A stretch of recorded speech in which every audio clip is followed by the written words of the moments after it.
Are the sultans of swing fairly elected? Answer me this, answer me this. How did Prince Philip's bladder become so infected? Answer me this, answer me this. Helen and Ollie, answer me this. Despite the fact that most of the world seems to be very happily frotting itself silly, reading 50 Shades of Grey, not everybody is very happy about this book, which we of course discussed last week in Answer Me This. Memorably. Kyle contacted us via Twitter to say, your recent dissection of 50 Shades of Grey came at the worst possible time. My mum is reading it. My mum is reading porn. What a 21st century take this is on the traditional thing of the parent discovering their child watching porn. Don't worry, Kyle. The important thing is to recognise your mum is just being naturally curious. It's just a phase, Kyle. Soon she'll hit the menopause and she won't want to touch herself. Yeah, don't make her feel embarrassed by discussing the subject awkwardly. In a public forum. Yeah, maybe take her out for a burger and see if you can bring it up in a natural way. Well, the sound of it that he's going to be bringing up the burger in a natural way after this conversation. Well, this is a sort of related question from Gary from Air, who says, I've just finished watching the series finale of Game of Thrones. Well done, you. I don't have Sky Atlantic, so I've never seen it. Yeah, I'm a bit pissed off about that now, because they're going to have those Partridge specials on there as well. Oh, what? They've got everything. They had Mad Men. I know that's kind of the point of Sky Atlantic, isn't it? Is to make people like us, who would never have paid for Sky Atlantic or been that bothered about not having it, really want it. Did you say Sky Atlantis? I did, yeah. What had that show on it? Just deep water fishing. Well, anyway, Gary continues. Whilst Game of Thrones is rather rip-roaring, riveting telly, the gratuitous nudity makes it uncomfortable family viewing. Oh, whereas the violence, absolutely fine. That's right, yep. The same was true, he says, of Boardwalk Empire. Yeah, you're just showing off about your Sky Atlantic subscription now. And The Tudors. I don't want to see The Tudors, so not bothered. I saw a bit of The Tudors. It's a nice idea, isn't it? Let's reinvent the perception of Henry VIII. That's one completely inaccurate. Exactly, yeah. Gary continues. Helen, answer me this. Have you ever watched a film or TV series and thought, I'm enjoying the acting, I'm following the narrative, the direction's fine, but this scene could do with the actress losing her blouse and or pantaloons? Ooh. I do actually think this, but I don't think in the way he's inferring, whereby you would think what this is lacking is gratuitous sex scenes. What I'm talking about is when there is a sex scene and they're keeping clothes on in a completely unrealistic way. And it's not that I want to see their parts. It's just by them, say Kristen Wiig in Bridesmaids, I don't want to see her boobs. But by her keeping her bra on in quite a rampant sex scene, you're just thinking that must mean that Kristen Wiig did not sign a contract saying she would show her boobs. You don't think the character has naturally kept her bra on because they're in such a hurry to get to it. You would, but if you saw Kristen Wiig's boobs, you would think, oh, those are Kristen Wiig's boobs, not the character's boobs. I thought they could probably cover them with bedding or limbs. Thing is, when I was about 14, I probably would have liked every film to have more sex in it. Yeah. Like, when I was 14, my favourite film was True Lies. And I like that because in between the bombs and the Islamophobia, you got Jamie Lee Curtis doing a striptease for no reason at all. Yeah. And I think probably at that age, I would have quite liked, like, all romantic comedies to have actual sort of hardcore penetrative sex in the middle of them. I would have thought that would have been perfect. I just think sliding doors would not be the same if it was a man's dick getting stuck in a tube train. Well, this is the sliding doors moment. Does he jizz on her face or on her stomach? Yeah, well, I agree. That would be a different film, but that's the film I would have liked to have seen. Whereas now, I agree, it takes you out of it. Well, here's a question from Maria in Norwich, who says, I'm wondering what to do for my 21st birthday in 6 months. Send out the save the dates now. Yeah, not too previous. Bloody hell, Maria, you're not the most important person in the world. My friend Nick is going to be 40 later this year, and he wanted to send the save the dates out a year before. Oh, come on, we're all going to be 40 at some point. We're all going to die. But you don't need to think about it until a few weeks before, surely. I'm already saving the date for his 50th. Actually, can you save the date for my 50th, Helen? Because I would like you to be there. Thanks, Ollie. That's 12th sweet. of May 2031. Yeah. Put it in the diary. Oh, yeah, I'm sure it'd be lovely to have a reunion then, because of course by then we won't have been speaking for several years. That's right. Maria says, I was thinking about going to a murder mystery event, but after a bit of investigation, What are you, Poirot? I found out that it's pretty expensive. However, I've seen kits that you can buy to host your own murder mystery, but I'm not sure it would be very good. You can get those at charity shops, and I tell you why, because they're only good enough to play once. But anyway, Ollie, answer me this. Should I host a murder mystery for my 21st? Actually, I think if the idea of a murder mystery appeals to you, then yes, you probably should. If you think it's a good idea. I mean, it's an acquired taste, and it's not for everyone, and you can tell by the fact that Helen's making the noise of a cow there that she doesn't think it's a good idea. No, you would think that I would like them because I love a detective thingy, but there isn't that much suspense. If you haven't done it, then There's not any real reason to lie. Although you might think it's a really good way to bring together strangers, what it actually means is no one actually talks about who they are or what they like or what they're interested in. That's what appeals to me about it. I'd prefer to talk to most people about a fake job. But the thing is, you get to 2 hours into the evening, the murder is revealed, and you go, okay, the murder mystery party's over, we Let's can just have have a fun. party. But, like, you've been around with people for 3 hours and you don't even really know what their names are. It just doesn't work really. And also, if you've got more than about 12 people, it's too many, because in the kits they don't really write that many characters, and also the kits show that it's actually really hard to put together a good whodunit. Yes. I mean, the thing that I don't like about the kits is that they're often just very crude, aren't they? Like, the characters are filthy. like... No, but it's... No, I mean... It is an adult game. Like crass. Yeah. Like, hello, I'm Marilyn Monroe. I'm an actress. That kind of thing, you know. Yeah. Hello, I'm Sir Eat-A-Lotta Cookies. I'm the local biscuit magnate. And it's just like, oh, for fuck's sake. Yeah. Why don't you give me a good, like, Agatha Christie type who Because they're very hard to do. It's better to have a really good game of hide and seek than do one of these. Hi, Helen Ollie. It's Joel from Southampton, but living in Kent. Helen Ollie, answer me this. What was the world's first card trick? In brief, card tricks probably evolved out of people cheating at cards, and it was usually kind of street magic type stuff until the latter half of the 18th century, where the most famous magician of the time, Joseph Pinetti, born Giuseppe Pinetti, but known as Joseph, he did a lot of card tricks in grandiose theatrical settings, so he's sort of credited with being the father of modern card trickery. But why would cards be good for a grandiose theatrical setting? Because they're better for close-up magic, aren't they? Grandiose theatrical setting, better doing David Copperfield type tricks, aren't you? Well, maybe his set of cards was massive. I always feel faintly harassed by magicians, especially if you're in a place where they're doing close-up magic going table to table. Have you never had this? And you're like, you're on the No, I don't go to such places. Yeah, but if you're at a wedding and they're doing it... I've never been to a You've wedding never where had they've that? had magic. No, because usually the weddings I go to, they have a wedding going on, so you don't need additional Yeah, entertainment. well, I agree with you, but I have been to those weddings. Did they have a puppet show as well? No. Does anyone have clowns at their weddings? Just to freak out half the guests. And it's that thing of when they're on the table next to you and you hear the patter then, and then you hear the bit where he does the thing where he produces the watch from inside his jacket and everyone claps and goes, hey! And then he comes to your table and you're like, I know exactly what you're going to do. I've just heard you do it on the last table. Well, I know why you're uncomfortable with that, Ollie, because you naturally are averse to audience participation, as am I. That's true. Even though we do this audience interactive show, it's not the same as when you're being picked on at the pantomime because you're sitting in the front. Yeah, that's true. I do sit the whole way through theatre where they come down into the stalls and try and get the audience involved just with my bum on my hands, basically. With your bum on your hands. Yeah, sitting on my hands was the image I was going for there. I didn't literally mean that I'm fingering myself in a children's show.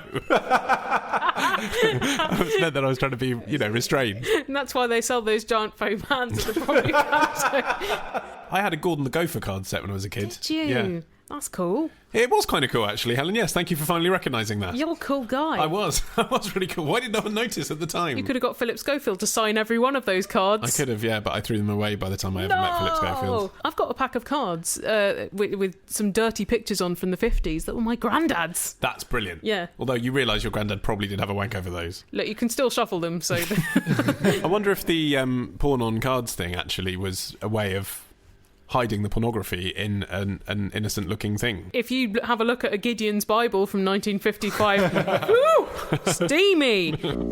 If you've got a question, email your question to answerme@thispodcast@googlemail.com. Answer me this podcast at googlemail.com. Answer me this.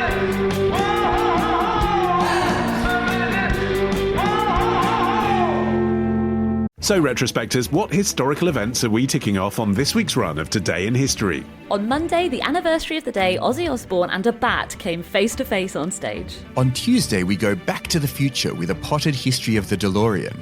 On Wednesday, why is the Pope guarded by those guys in floofy hats? On Thursday, how the Rock and Roll Hall of Fame ended up in Cleveland. And on Friday, was Henry VIII really an asshole, or was it just the result of a jousting accident? We discuss this and more on Today in History with the Retrospectors. 10 minutes each weekday, wherever you get your podcasts. Okay, we've got some good news for those of you who hate Apple. As in the computing? Yeah, rather than the fruit. Yeah, or Gwyneth Paltrow's daughter. That's right. That'd be really harsh. She's only about 8, leave her alone. She's a real cunt. Probably will turn out to be a bit of a bitch. Stop it. What? Those of you who hate Apple, the computer company, which we don't, but if you do, and you've written to us and you've said, why can't I buy your Jubilee album not on iTunes? Why can't you put it somewhere else? I don't want to use iTunes. Well, now you can. You can give some money to a different American corporation because the Answer Me This Jubilee album is now also on Amazon. And it's good that the Jubilee album is finally available over a week after probably anybody cared about the Jubilee. Yeah.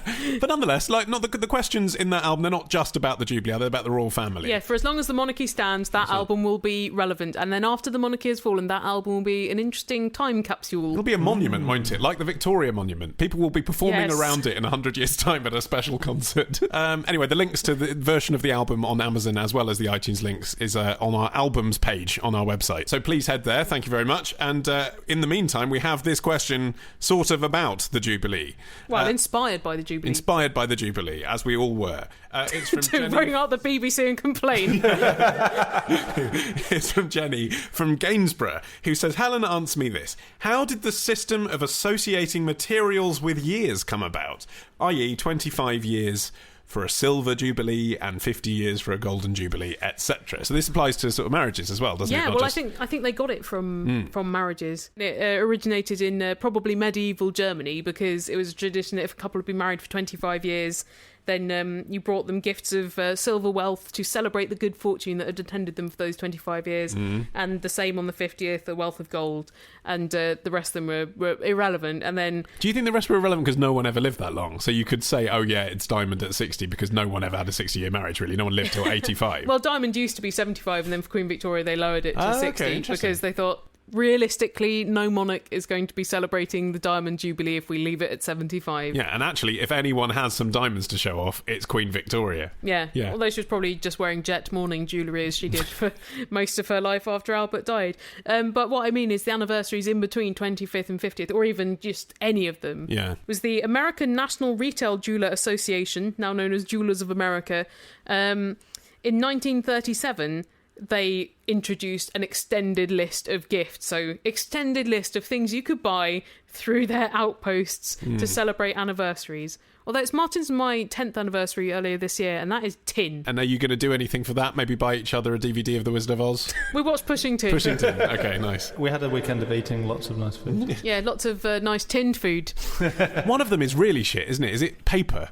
Paper, cotton. Ugh. This is rubbish, though. You know that gold is 50th, right? Yes. And 60th is diamond. Yes. 75th is gold and diamond. What a cop-out that is. Yeah, it's cheating. Doesn't even mathematically make sense, does it? No. Because that should be... your 110th anniversary. Yeah, so it's a biggie, everybody. Here's a question from Simon from Hull, who says, Helen, answer me this. Why do newsreaders always have to tell people what their name is? They don't want to maintain mystery anymore, do they? Martin's chuckling at the inanity of this question. I understand what he means, because he's not saying, why does Fiona Bruce say, hello, I'm Fiona Bruce, because she's about to anchor a half-hour programme. Right. What he means is, in a radio news bulletin where someone's on for 2 minutes, unless they've got a really funny name like Fenella Fudge, what's the point of them saying, hello, I'm Ollie Mann, because ultimately...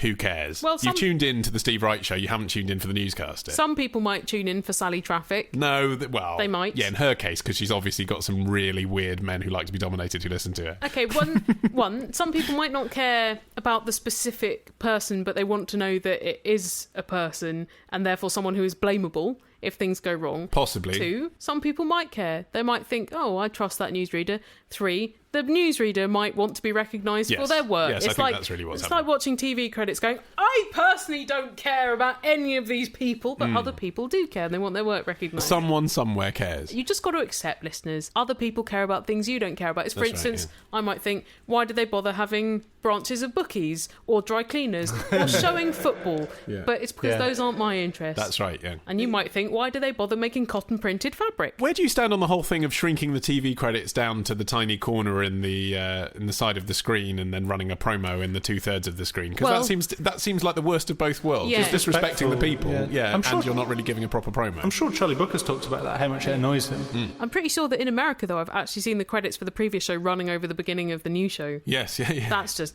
silly. It's It too is much insane, rushing. isn't it? There's enough time in the world to let the credits breathe. Here's another question about the entertainment industry from Ellie from Bangor, Northern Ireland, but in Golders Green, who says, I've applied for a job in the TV subtitling sector.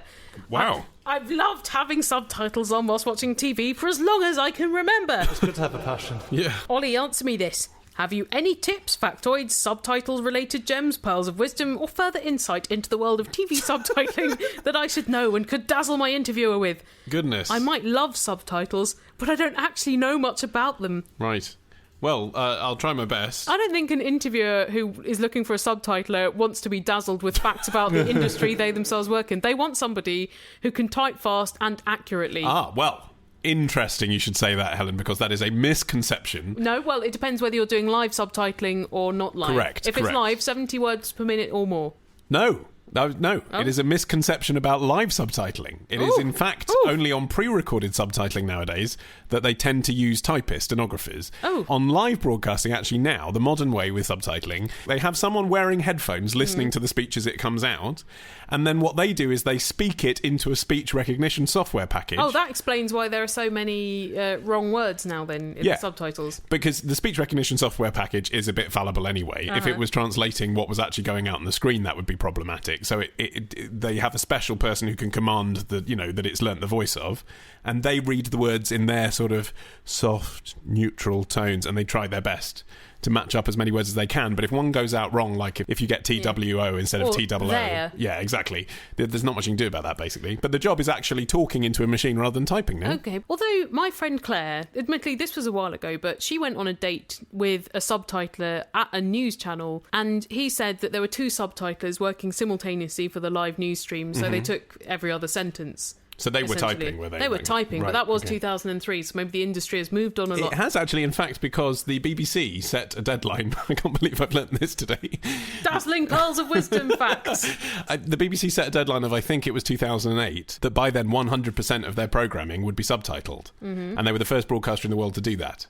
And to meet that deadline, they had to innovate all this stuff, basically. We have subtitles to thank for the BBC News website now. Ceefax originated as a service for the hard of hearing. Oh, good. They invented Ceefax because they were working on a system for deaf viewers at the time, in whatever it was, the 50s or 60s on the BBC. The whole idea of the BBC doing anything other than video and audio came out of the fact that they had Ceefax, and so they had like a wire news service, which then became the website. I've got another sort of subtitle-ish fact. Okay, I've got one too. Claire's date with the subtitler went really badly. He was vile, even though on email he promised so much. Oh no, Yeah. What did he do wrong? Well, they had a kind of picnic date where they'd promised to bring each other lunches. They'd discussed already what their favourite sandwiches were, and she'd gone to a lot of trouble to make him a really nice sandwich, and then he just got a crappy packet sandwich. Did he? Yeah, what a dick. Maybe he was busy and that's all he had time to do. At least go to a nice shop to buy a packet sandwich. The thing is, actually, you're never too busy to go and buy some bread and some sandwich ingredients, are you? Even in your lunch break from the local Tesco. It's better to go and buy a baguette and some hummus and crudité. Yeah, buy some crudité, you subtitling wanker. If you want to impress a girl, tiny sticks of celery. I'm an Answer Me This fan. I listen with my nan. She is not so keen. She finds it too obscene. I follow them on Twitter, though Ashton could just fit her. I want to take things further, just one step short of murder. I want to look like Ollie Man. I want to smell like Ollie Man. I want to be like Ollie Man. I want to chase like Ollie Man. I want to lick like Ollie Man. I want to talk like Ollie Man.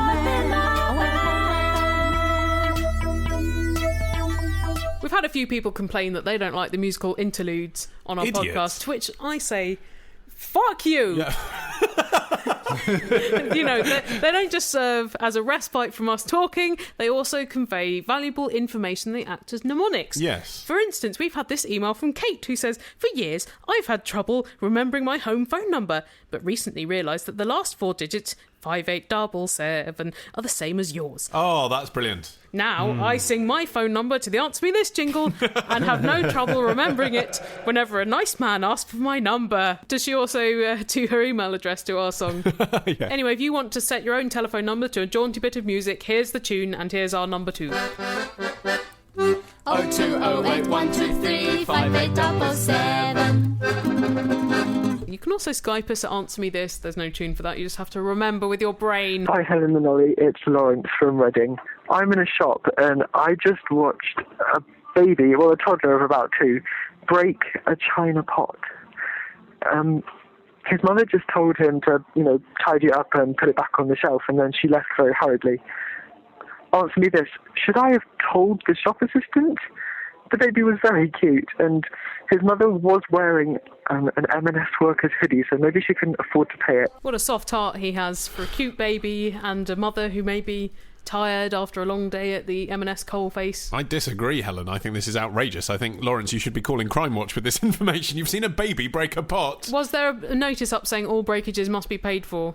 Because if there was, that's watertight and absolutely cannot be violated. You're probably going to go down for being an accomplice. I often unintentionally bash into people where I'm wearing my backpack on the tube. Unintentionally. Sometimes you wear wing mirrors on your face just so you can see the looks of pain. And that underlines my lack of spatial awareness. And so when I go into a china shop, I try very much not to, because I am like the proverbial bull. I've often wondered whether if I did knock something off, whether I'd maybe haggle about the price. Because don't you only really owe them the cost price? I know that they could get the sale price from someone, but why should they make a profit on you breaking it? Like, I could agree you could maybe meet in the middle and say, okay, I'm going to cause you inconvenience, you're going to have to order another one. That's worth another couple of quid. But why shouldn't they make a profit on your breakage? Because you could sort of argue that they're making a profit on putting things in the line of where I'm likely to knock them over. Yeah, if it was in a glass cabinet, that wouldn't have happened. Not everyone can protect their business against the Ollie Mann effect.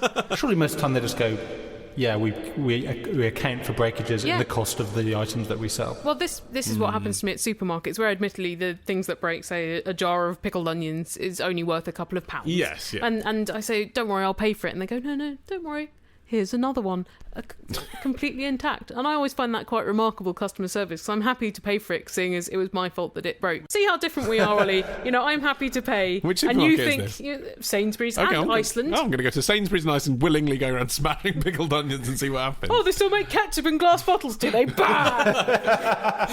Anyway, Lawrence, should you have told the assistant, no, I don't think it's really your job, because what would you gain from actually telling them that person's gone? It's not like they're in the shop. If you'd have said quietly, look, you might just want to check if that woman's knocked something on the floor. Yeah. But once they've walked out, no, what's the point? Yeah, you're just looking like a sneak, and they're still not getting the culprit. Yeah, you might look actually like you're trying to cover up for yourself having done it. Yeah. That's the worst of all worlds. It wasn't me, it was a baby, honest. Although I can't see a baby now. There was one. Well, here's another question about breakages. It's from Rebecca, who says, Ollie, answer me this. What was the point of building Anderson shelters in World War II? What? I understand that it was for protection during the Blitz. Well, that's kind of the point then, Rebecca. But they don't look that safe at all. That's because they're associated with the Blitz. Those that are still visible today have been standing since the Blitz, so give them a break. Can you explain what an Anderson shelter is? It's one of those curved corrugated metal shelters that people put in their gardens. They're about 6 foot long, and you would dig about 4 feet down and put them in the garden, and then often you would sleep out there if there was an air raid, etc. Yeah, tin food. The point wasn't that they're the safest possible design. The point was that at the time when materials were rationed and you were trying to get something out to every household in the country, that was a sensible design. It wasn't that it's the optimum bomb shelter. Well, she says, most appear to have been made of sheet metal and packed dirt. How was that ever meant to stand up against a bomb? Well, I think you'll find that because it had a curved roof rather than vulnerable corners, it could absorb a lot more energy if there was a nearby bomb blast. It was unlikely to be dented into a different shape, wasn't it? That was the idea. And also, I suppose, it's a much smaller target than a whole house. Yeah, well, presumably it's a peripheral damage thing, isn't it? Yeah, or were they designed to make people feel better because they were doing something proactive? Like well, a bit of that. Like presumably those drills that people of my mother's generation had to do where they went under their school desk with their hands on their heads to withstand a nuclear bomb blast. Yeah. I guess there's partly that, but then who's to say that propagandistic bit of the war effort isn't an important bit of keeping everyone's spirits up and not making the country go into civil war? Well, also, presumably a lot of people died from just glass breaking in their houses. Anderson shelters don't have glass that can fly at you and sever your arteries. I think she's misunderestimating the effect of a bomb blast. It's not like people got hit in the head by a bomb.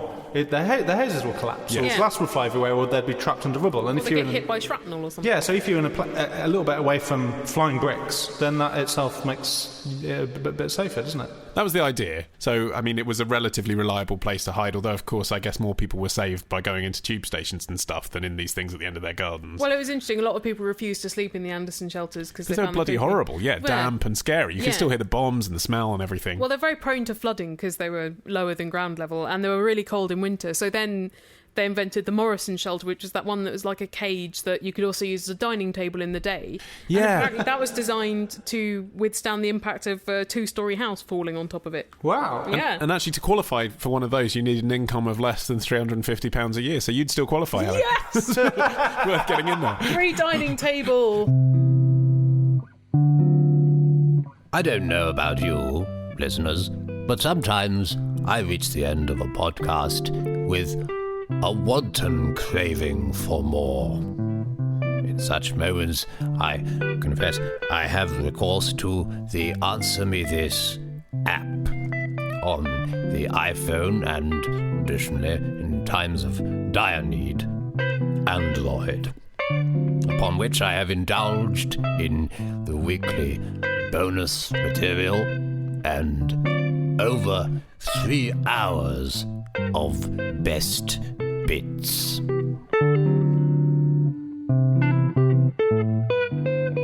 So we're finishing off the show today with a special offer of a question from Michael from Los Angeles, who's written to us attaching a Groupon offer. Well, we're not going to be able to reclaim that if it's for people in the Los Angeles area. That's right. He's not expecting us to do that, even though in America they take scant notice of environmental impact of flying. Yeah, but it's not worth taking the offer if you have to pay £500 to get there and Sorry. back. Despite that, he's actually sent it to us because he finds it humorous, Helen, not because he intends us to do it. Okay. And the Groupon offer that he sent us is a $24 voucher. It's $24 for $105 worth of value. Ooh, although what is value, really? Value is what you're willing to pay. And it's for 7 whole-body vibration sessions. 7 whole-body vibration sessions. Isn't that just sitting on the train? It's what my dad has every day because he suffers from Parkinson's disease. For free. So, Helen, answer me this. What do you think of this Groupon offer? Could there be any credence to it? In other words, could it make you healthy, getting your body vibrated? Well, the whole body vibration thing sounds really creepy, but actually it's the same as what they call power plate over here, where they say, we've compressed an hour-long workout into 10 amazing minutes where you do a lot of demanding positions, we vibrate you so your muscles are doing so much more work. It does sound like a lot of bollocks, doesn't it? Well, it's like those Slender Tone things. Do you remember those? Those were amazing. So they're like, just sit back and relax in your best underwear while our pads pummel your stomach into incredible tautness. My mum's got this incredible machine, actually, in the shed from the 80s. So it works really well then. It's called a lawnmower and it will mow your fat. I'm somehow kind of picturing the seat in Burn After Reading. It's not that bad. It's a kind of totemic grey structure with a sort of seatbelt coming off it. Sounds dodgy. And you attach yourself to it around the seatbelt and lean back, and it just shakes your ass. Oh, you can turn around and it'll do your tummy as well. Yeah, well, yeah. I'm sure that if it gave one a 22-inch waist, then it would not be in the shed. It would be in the middle of the living room. Yeah, being used every day. It's so obviously a crock of shit that I can't believe that even 25 years ago that wasn't apparent just from the catalogue picture. Well, I think the thing is they have not actually done any in-depth studies yet into the long-term efficacy of power plate. So it could well be a fad. It's not cardiovascular exercise, and presumably it's also, even if it is vibrating your muscles, it's not necessarily building genuine strength. It sounds plausible as a toning exercise. I knew a couple of ladies that I used to work with who would do it regularly, and they seem to be well toned. But you don't know whether they would have had the same amount of toning from standing in the squat position just on a non-vibrating plate. Yeah, I mean, what you don't know is whether their toning is a result of their interest in fitness, which is indicated by the fact they bought this machine, if you know what I mean. They take an interest in their body, so they may be doing other things. I've worried that they would make me more saggy because there's so much flab on my body that I think me standing on one of these would be like a yogurt in an earthquake. My flesh would just stretch and stretch and stretch with the motion. But actually, interesting, it was invented in the 1960s by the Russian scientist Vladimir Nazarov for cosmonauts because their muscles would waste when they were in space. Okay, so yeah. it must be effective then. Well, obviously... maybe. I mean, they don't have a very big sample of astronauts to test it on. Yeah, that's different as well, isn't it? That's to do with stimulating cells that aren't getting used because there's no gravity. But listeners, if any of you are conducting long-term studies into power plates, write in and say whether all it does is jiggle your belly like a bowl full of jelly, or whether it genuinely can make you into live, gorgeous human machine. Or just send us a question so we can use it in next week's show. And our contact details are available on our website, AnswerMeThisPodcast.com, where you can also find links to our first 3 years worth of episodes. If you're wondering where they are, that's where they are. Check out our Twitter and Facebook. All the links are on the website too, as is the link to Martin's science songwriting competition, which is still limping on. Yeah, if you're 18 or under, send in your science songs before July 13th. Well, I don't know why you're still hanging around here when you should be going into a music room. Get writing! Yes, and we'll see you next week. Bye! Bye.